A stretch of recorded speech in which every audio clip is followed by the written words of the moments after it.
Hello friends, स्वागत है आपका मेरे चैनल स्टडी विद फर्रू में।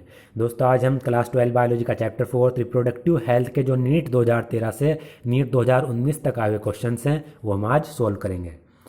सबसे पहले नीट 2019 में आया क्वेश्चन है। इसमें क्या कहा गया कि which of the following contraceptive method do involve a role of hormone. पहले हमें पता होना चाहिए कॉन्ट्रासेप्टिव मेथड किसे कहते हैं, ऐसे मेथड जो प्रेगनेंसी को रोकते हैं। तो इनमें से कौन से कॉन्ट्रासेप्टिव मेथड्स में हार्मोन का रोल होता है। वन बाय वन देखते हैं। लैक्टेशनल एमनोरिया, इसमें क्या होता है, जो ह्यूमन फीमेल है वो अपने जो चाइल्ड होते हैं उनको ब्रेस्ट फीडिंग करती है, मिल्क फीडिंग कराती है, जिससे क्या होता है वो अप टू 6 मंथ तक क्या कर सकती है, प्रेगनेंसी को स्टॉप कर सकती है। ये भी एक कॉन्ट्रासेप्टिव मेथड्स की तरह एक्ट करता है। दूसरा पिल्स में भी हार्मोन्स का यूज़ किया जाता है। लैक्टेशनल एमनोरिया में भी कुछ हार्मोन्स मतलब फंक्शन करते हैं।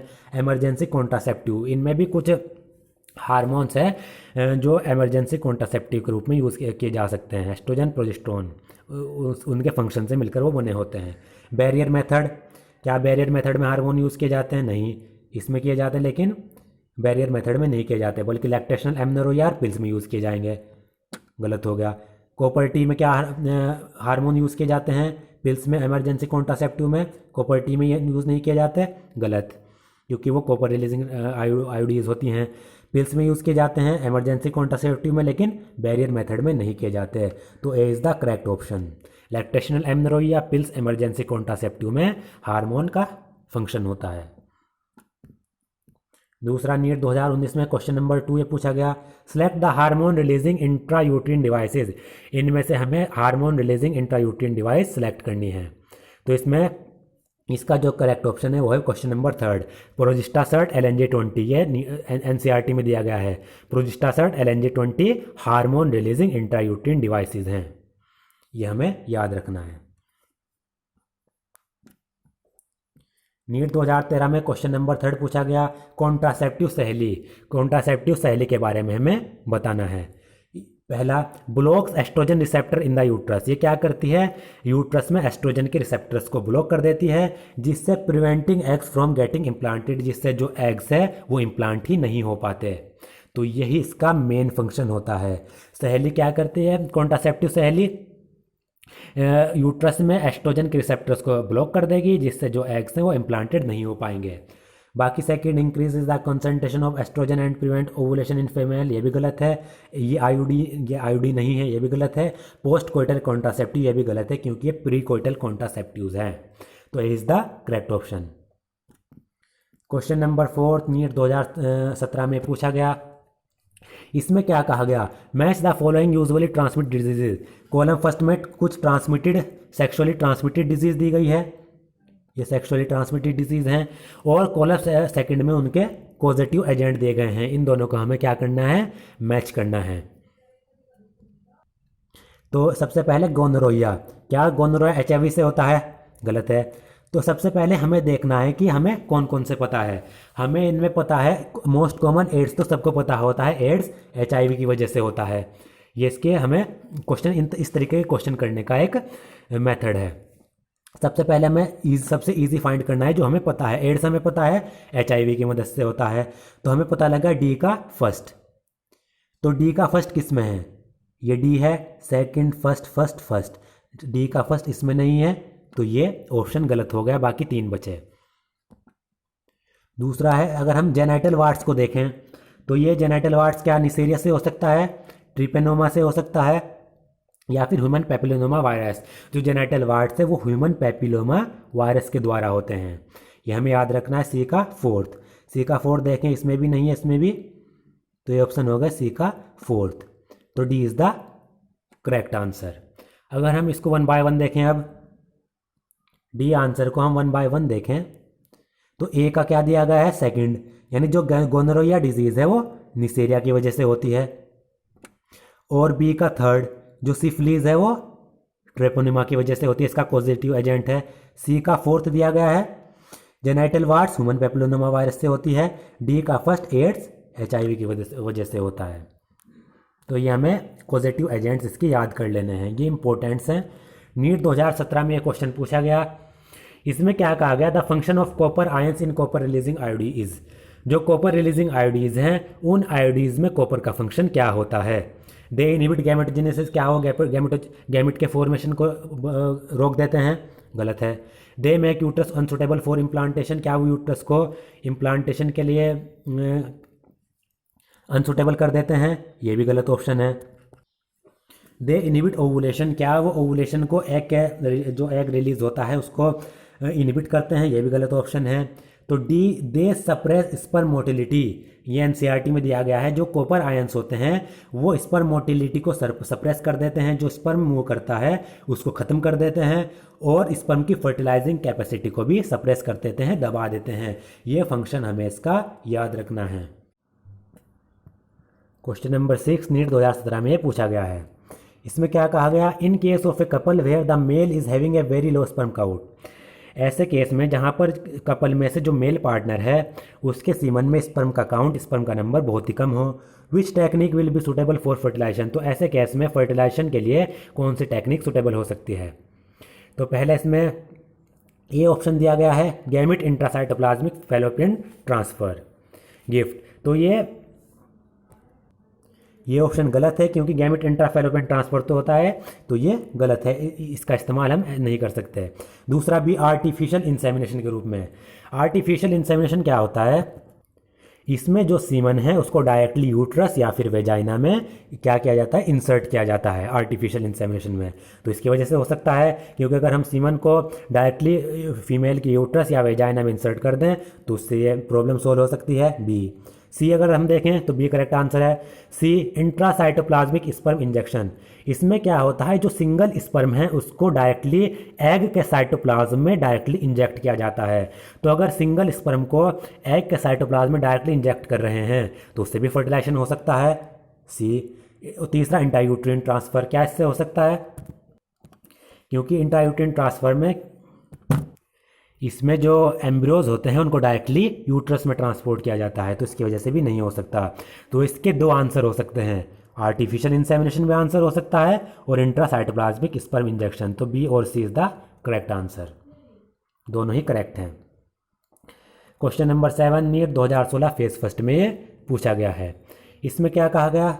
विच of the following approaches does not give the defined action of contraceptives, इनमें से कौन से मेथड से जो है कॉन्ट्रासेप्टिव का एक्शन हमें पता नहीं लगता कि ये कॉन्ट्रासेप्टिव हो सकता है? पहला, hormonal contraceptive, prevent, retard antisperm, prevent ovulation and fertilisation.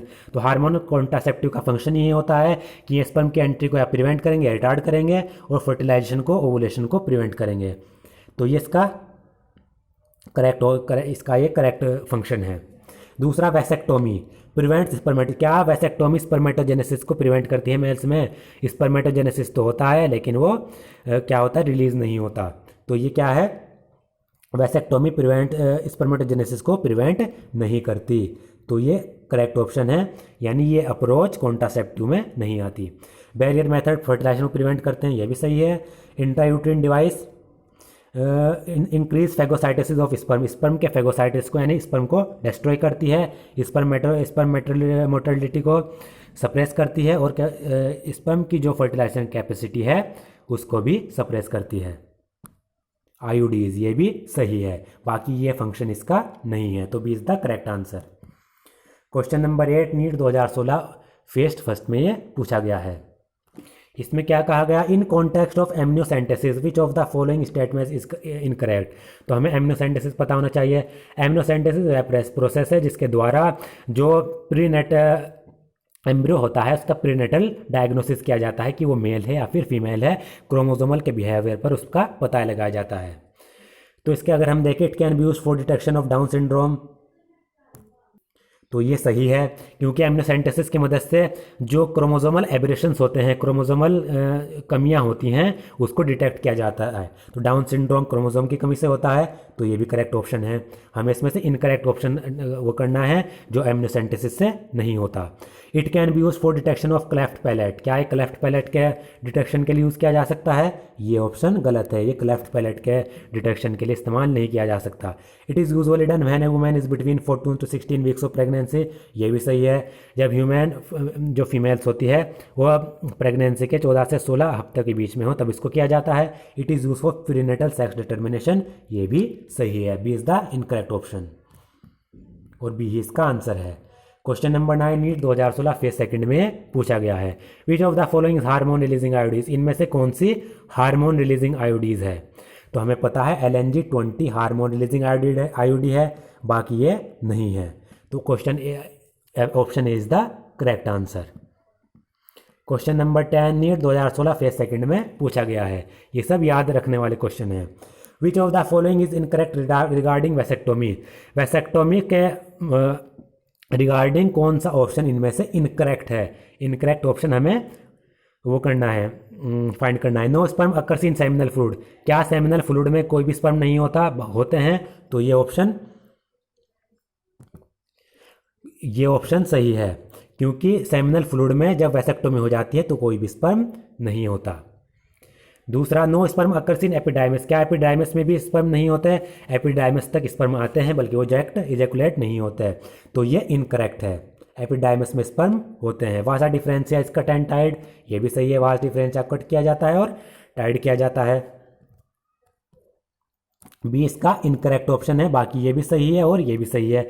Irreversible sterility, ये इरिवर्सिबल होती है, इसको दोबारा नहीं किया जा सकता। अगर एक बार वैसेक्टमी हो गई तो उसको सही नहीं किया जा सकता, सही होने के उसके बहुत ही कम चांसेस हैं। ये भी सही ऑप्शन है, B is the correct answer. Incorrect option है बी। नीट 2016 फेज सेकंड में पूछा गया क्वेश्चन नंबर 11, इसमें क्या कहा गया? Embryo with more than 16 blastomere, ऐसा एम्ब्रियो जिसमें 16 ब्लास्टोमेर से ज़्यादा हो, form due to in vitro fertilization, और इन विट्रो फर्टिलाइजेशन से बना हो तो उसको कहाँ पर ट्रांसपोर्ट किया जाएगा?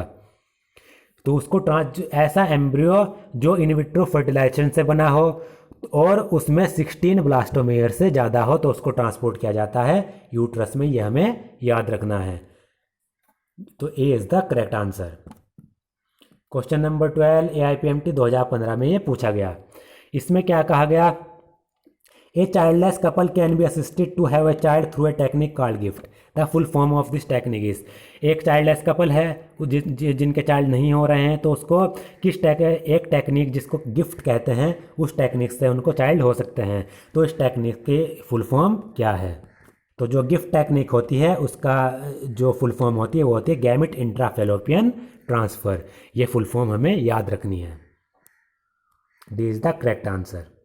AIPMT 2014 में पूछा गया क्वेश्चन नंबर 13, इसमें क्या क्या? Tubectomy is a method of sterilization in which, tubectomy एक मेथड है स्टेरिलाइजेशन का, तो इस मेथड में क्या किया जाता है?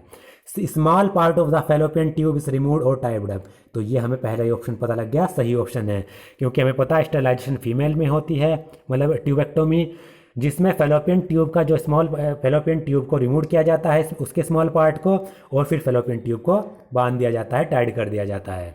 तो ए is the correct option.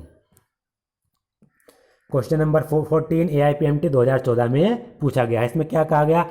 Which of the following is a hormone releasing intrauterine device, इनमें से कौन सी हार्मोन रिलीजिंग इंट्रायूट्रिन डिवाइस है? दोस्तों जो ये इंट्रायूट्रिन डिवाइसेज हैं, कोई हार्मोन रिलीजिंग कोई कॉपर रिलीजिंग, ये याद रखनी मोस्ट इंपॉर्टेंट है, हर नीट में इनसे क्वेश्चन पूछा जा रहा है। तो इसमें जो इसका आंसर है LNG-20, ये क्वेश्चन हम पहले भी कर चुके हैं। LNG-20 एक हार्मोन रिलीजिंग इंट्रायूट्रिन डिवाइस है। क्वेश्चन नंबर 15 AIPMT 2014 में पूछा गया, assisted reproductive technology IF involves transport of, ART या फिर असिस्टेड रिप्रोडक्टिव टेक्नोलॉजी है इन विट्रो फर्टिलाइजेशन की, तो इस फर्टिलाइजेशन में क्या, इस टेक्निक में क्या होता है? इस टेक्निक में क्या ट्रांसफ़र किया जाता है? तो जो असिस्टेड रिप्रोडक्टिव टेक्नोलॉजी है ART टेक्नोलॉजी, इसमें जो जाइगोट है उसको फेलोपियन ट्यूब में ट्रांसपोर्ट किया जाता है। पहला ऑप्शन है ovum into the fallopian tube, गलत। Zygote into the fallopian tube, सही है, जाइगोट को फेलोपियन ट्यूब में ट्रांसपोर्ट किया जाता है। जाइगोट को ना यूट्रस में ट्रांसपोर्ट किया जाता, ना एम्ब्रियो को फेलोपियन ट्यूब में ट्रांसपोर्ट किया जाता, तो B is the correct option. Question number 16 NEET 2013 में पूछा गया। आर्टिफिशियल इंसेमिनेशन मीन्स, मैंने ऊपर जो क्वेश्चन आया था पहले उसमें बताया था कि आर्टिफिशियल इंसेमिनेशन में सीमन को यूट्रस या फिर वेजाइना में इंसर्ट किया जाता है। तो ये ऑप्शन अगर हम पढ़ें, artificial introduction of sperm of a healthy donor into the vagina, healthy donor का जो स्पर्म्स होता है उसको आर्टिफिशियली फीमेल्स की वेजाइना में ट्रांसपोर्ट किया जाता है। A is the correct option, A ही इसका आंसर है। बाकी introduction of sperm of healthy donor direct into the ovary में नहीं किया जाता। Transfer of sperm of healthy to a test tube into containing ova, test tube में transport नहीं किया जाता बल्कि फीमेल के वेजाइना में या फिर यूट्रस में ट्रांसपोर्ट किया जाता है। Transport of sperm of husband to a test husband, क्योंकि हस्बैंड में जब प्रॉब्लम होती है तभी इसका इस्तेमाल किया जाता है, तो ये तो गलत ऑप्शन है, तो is the correct option. Question number 17 NEET 2013 में ये पूछा गया है। इसमें क्या कहा गया, one of the legal method of birth control, birth control का एक लीगल मेथड हमें बताना है। By having coitus at the time of daybreak, तो इसमें हमने पढ़ा है कि जो इंडिया की गवर्नमेंट है उसने एमटीपी यानी मेडिकल टर्मिनेशन ऑफ प्रेगनेंसी को एबॉर्शन के नाम से भी जाना जाता है, उसको लीगल कर दिया है। तो इसमें C is the correct option, abortion by taking an appropriate medicine, क्योंकि ये गवर्नमेंट ऑफ इंडिया ने 1971 में लीगल कर दिया था, तो C is the correct answer, बाकी सब गलत हैं। बाय प्रीमेच्योर इजैकुलेशन और ये by abstaining from coitus from date 10 to 17 of the menstrual cycle, ये लीगल मेथड नहीं बल्कि legal method, C is the correct option. दोस्तों आज का मेरा वीडियो अगर आपको पसंद आया हो तो प्लीज़ मेरे चैनल को सब्सक्राइब करें, शेयर करें और लाइक करें। दोस्तों आपका कोई कमेंट हो या सुझाव हो, आपका कोई सजेशन या सुझाव हो तो उसको कमेंट बॉक्स में ज़रूर लिखें।